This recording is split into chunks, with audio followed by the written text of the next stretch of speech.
Machigni nya kwaramgo jong nyalo tudri kodwa namba mar 3:600 bende wantiere achiel kachiel kokalo mbui marwa mar Facebook achiel gi YouTube ka bende nyalo yudowa X @Ramogi TV KE @James Opondo Senior. Machigni nyinga en James Opondo. Jaod bura machon ma Laikipia North Matthew Lemburkel owito ngimane. Lemburkel iyango ni otho bang' bedo e osiptal kuom juma achiel tok masira mar apaya mane ojuke gwenge mag Rongai. Yangore ni nyocha oyudo hinyruok marach masirano kendo nyocha orwake od thieth mar joma ohewore Kenyatta kendo gikone chunye ochot. Lemburkel mane otiyo kaka jaod bura e kinde higa mar 2013 nyaka 2017 paro kuom chung' mare motegno e kedo ne ratich oganda jo dhod Masai.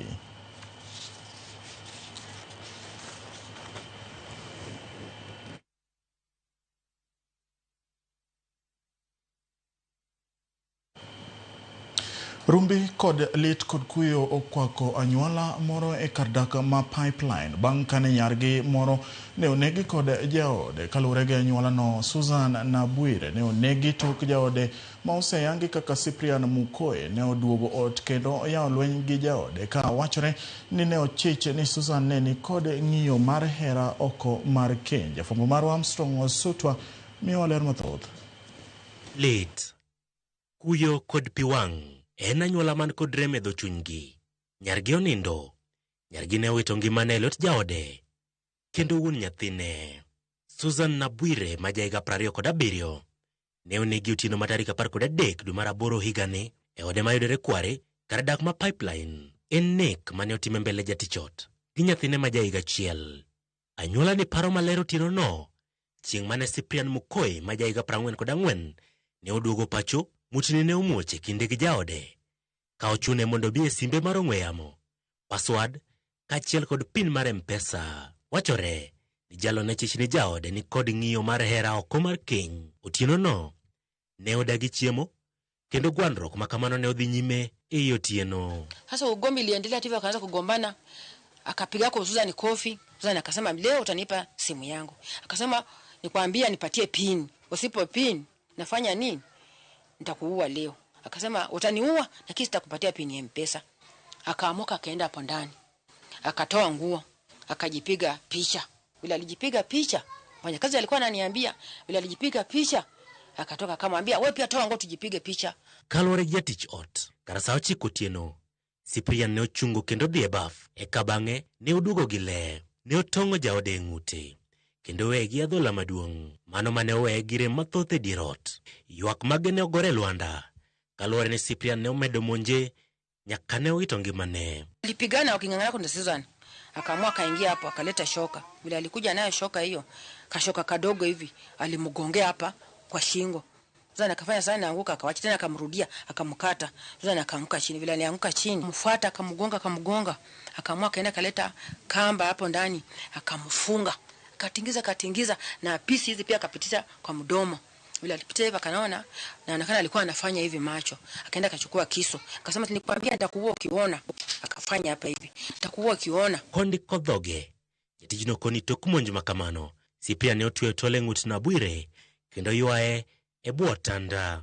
Bang'e ne olokore kod jatijino wuon kendo bambe. Tok mano, Cyprian noloro ne jatijino nyathi kaachiel kod ringre min gi e ot kapok ni olal gi simbe gi mag ong'we yamo. Akamwambia sasa nataka kufanya vile nataka. Nataka kukuwa na wewe. Nataka kulala na wewe. Wewe kamwambia hapana, ukikataa ndio wewe pia nitakuua. Akalala naye, akamaliza. Vile alimaliza, akapanguza damu, akarepo huyo msichana. Bila ne oringo kanyo kendo turo dhot ne gigolo ringre Nabwire kendo tere kar kano ringre mama Lucy. Susan Nabwire ne tiye duka moro mar M-Pesa mayudore Machakos Country Bus e chumba ma Nairobi. Ka jaode no to wachore ne owito tije kaka obila kendo nyaka sechego ne tiyo tije lwedo kar dak ma Pipeline. Obila oseyango ni ne gindhi achijno kendo dine tesendo obila ma Embakasi ka irito chwale doho. Armstrong Osutwa, Ramogi TV. Johanda bau matiyo machiegni kod chiro masoko mjenga e boma ma Homa Bay ywaka ni gin kod luoro mar gamo tuoche mag nyaldiema kaluwore gi barruok mar dag minyaga masani kayo pi molil e kargi mar ohala. Giywak ni pi mochido ne ochako mol kanyo Uktich juma mokalo johala go kotelnegi kod jakom gi oko ager okoni dag minyagano osebedo ka barore kinde ka kinde kendo rocho chenro mage.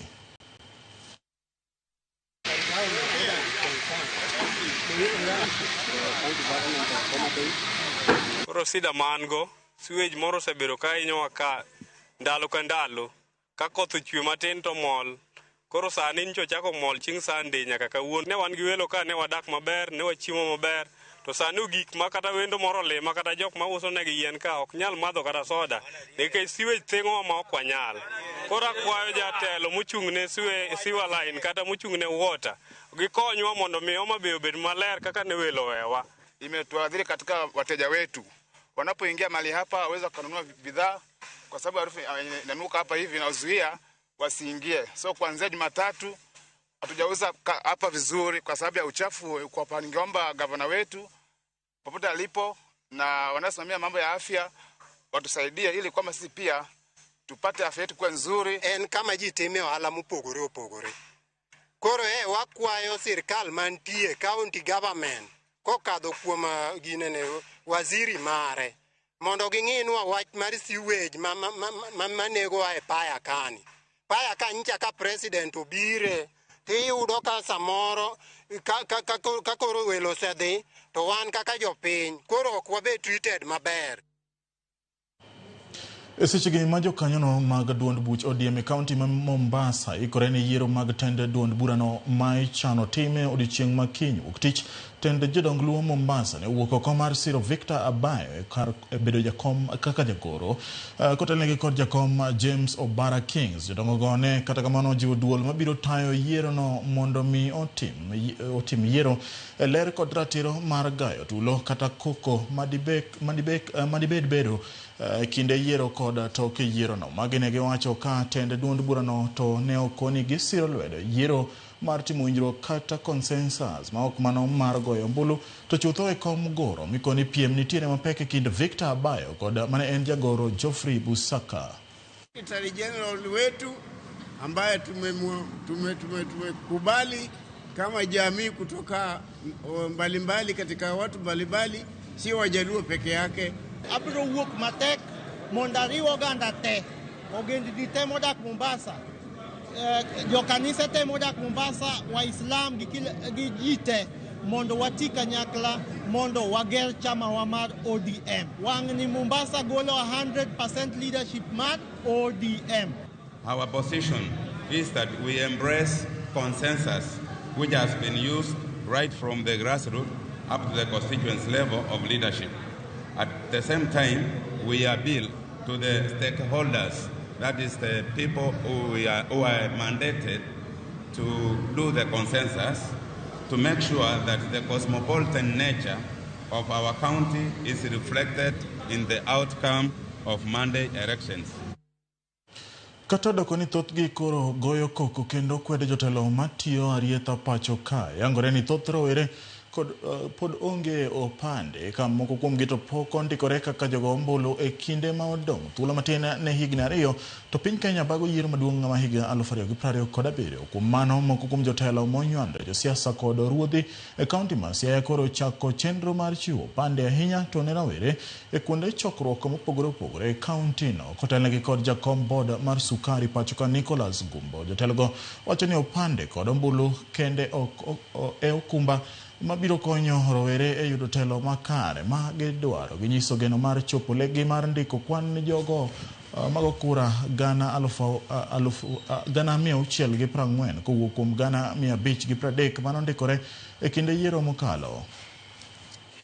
Ma ka gihero ni gibiro kanyachiel to ginde ma gibiro yiero MCA ma South Gemka, ginde ma gibiro yiero MP ma Gem, ginde ma gibiro yiero women rep, governor to kod senator ma Siaya.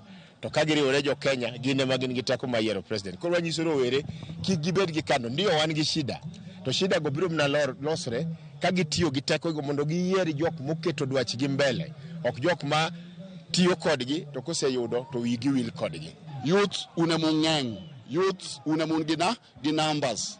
As long as no kunyal sudo mbele ba ukaw wach matelo ni motegno kako nego bed mondo ukaw to podi ibotiko du marach. Koro youth wagi mondo gipang wachgi maber nyaka gidonje e telo. To donje e telo en kawo ID, ka gisekawo ID en make sure gigo kura. Gisiko giwacho ni piny ok rit e yo makare, nitie gik maricho magineno ni mondo onego losi. To ka koro giyudo chance mar mondo gilos gik maricho maginenogo, bende ginyalo kawo ting' mar rito piny e yo makare gi yore gi rieko mabeyo magintiere gogo, kose ena ni wacha ni waneno gik maricho to ok ginyal chung' mondo gilos weche maricho maginenogo. Omiyo wamedo jiwogi gimed kawo kipande, nikech mano e silaha maginyalo losogo yoregi kendo losogo Kenya obed Kenya makare e piny mabiro makiny. Riwruoge mag oganda ma bende ong'ere kaka Civil Society Organization Network e kaunti ma Migori dwaro mondo kaunti ma Migori obi kod chenro makare mar nywando pach oganda e chenro mag dongruok, ka giywak ni riwruoge mag oganda osebed ka iweyo oko. Jafwambo marwa e kaunti ma Migori George Juma nigi ler mathoth. Nywando pach oganda e chenrogo mag dongruok mag piny owacho en gino mochuno kaluwore kod chike ma pacho kae. Kada bed ni kaunti ma Migori osebedo kawo pach oganda e chenro mag dongruok mopogore opogore, yo ma ikawogo pach oganda osebedo ka koro kelo penj mathoth malo duoko. Penjo en ni to bende pach oganda osebed kinywando yono makare e chenrogo mag piny owacho. Koro wan kwa wawinjo ni nitiere public participation moro ka moro, to nikech nwase tiego jopiny e weche mag budget gi, wakonegi ni kik urit mondo luongu, dhi uru to unyis jopiny ni bedo kama. So kata ok giluongowa, kata kapok girwakowa ginywandowa e parono kaluwore gi sheria, to wasebedo kwa participate. En gimoro mitimo nikech en sheria owacho ni nyaka utime, koro gitime. Emomiyo samoro gi avoid civil society, nikech wan wang'eyo kaka cycle ni onego bed ni ringo, the meaningful public participation wang'eyo kaka onego bed ni time, koro gi avoid mondo wan kik wabed in that public participation. Emomiyo ok gi involve wa. Jokanyogo mag oganda e kaunti ma Migori wach ni ok gimor kod yo ma piny owacho mar kaunti ma Migori osebedo ka koro kawo pach oganda e chenrogo mag dongruok mopogore opogore, ka giwacho ni gin osebed kiwegi oko. Recently wasebedo gi training gi community systems. Training wasebedo gi jobunge, wasebedo gi women groups, wasebedo gi youth groups, wasetrain several community systems mondo mi jogi obed prepared for gimwaluongo ni social accountability. So a social accountability ka ok en about civil society, nikech jogo ko osebedo empowered, koro ginyalo dhi magi follow up kata ko luongo gi kata ka waonge. To Department mar Civic Education nondikonwa barua ni gidwaro that nywando paro kaluwore gi chik. Koro wasedhi wabedo kodgi piny, gima warito niya, gima ne wawinjore ni gidhi timo, nikech wan kaka Civil Society Organization ma Migori one legally registered. Koro kwanyal engage county government kagimo engage manie liel. Jakom rwego mag oganda e kaunti Migori Dr. Tobias Ogola wach ni pok noyudo barua moro amora ma bende kowuok kuom piny owacho maluonge e chenrogo mag kawo pach oganda e kaunti ma Migori to enye chenrogo mag loso budget. Kata barua achiel manyiso ni nondikna barua kaka jakom kata secretary general mar civil society ni wadhi timo public participation chieng' ma kama, mobilize the people. Wan winja ni gimoro timore. At times walawo mabang' jo county. Kata bende gistemo ka gitemo mondo koro gichopi e romo mag kawo pach oganda ma olosi kod piny owacho. Jokanyogo mag oganda e kaunti ma Migori wacho ni ka gidhi kuondego ok rwak gima kare. Ma support sirikal mantiere no, wedegi kata osiepegi emigwelo, to jopiny ma anana dhan raia ni ok gweli. Koro ma momiyo kang' wuon ng'ane neno kibiro to nosenyise ni dhi miye transport ka, tambe koro chaka sieko oneno mana ni samoro transport mi dhi miye cha amba dwa lambe, emomiyo timre nade obedo gele ka. George Juma, Ramogi TV, Migori. Nyakura mgo jonga da kao yue ma adundo kwa ni kikidhe mabor nikech pod wan gi weche ma odhura neno tiu bende owodo kwae mano luongo ni osiepa mano luongo ni mwalimu teacher ka entiere e kaunti ma Kisumu Deva Biero koni japicha kaka pile akete chenro mar migago kendo anene kaunti ma Kisumu kae kwa ni kikidhe mabor nikech pod wan gi weche club mar Arsenal Nyodhi maber nyoro ne giyudo maridore. Ne girodho Leeds gonde 5-0. Kik idhi mabor.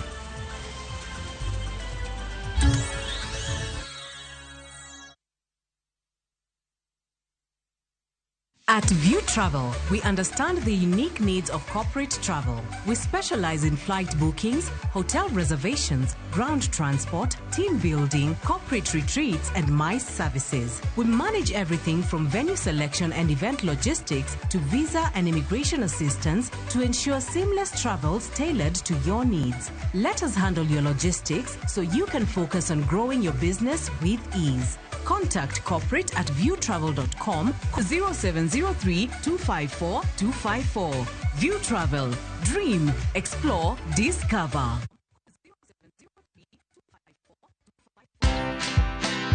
Everything we did, every decision that was made, the only indicator was cash. We had less than 24 hours to ensure that all our aircraft are back to base. The most challenging period is the day that the lockdown was announced during COVID. You know, it's been a long time since we got visitors, so can we come up with a reason why we need to have visitors? Watch this story and more. Download the Citizen Digital app or visit www.citizendigital.com and find the Citizen Originals portal. Kenya's #1 app, Citizen Digital.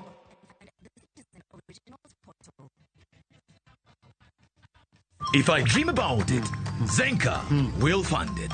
Whatever you're aspiring for, Zenka will fund it. Since 2018, Zenka has been funding dreams for over 10 million Kenyans. Join this community of dreamers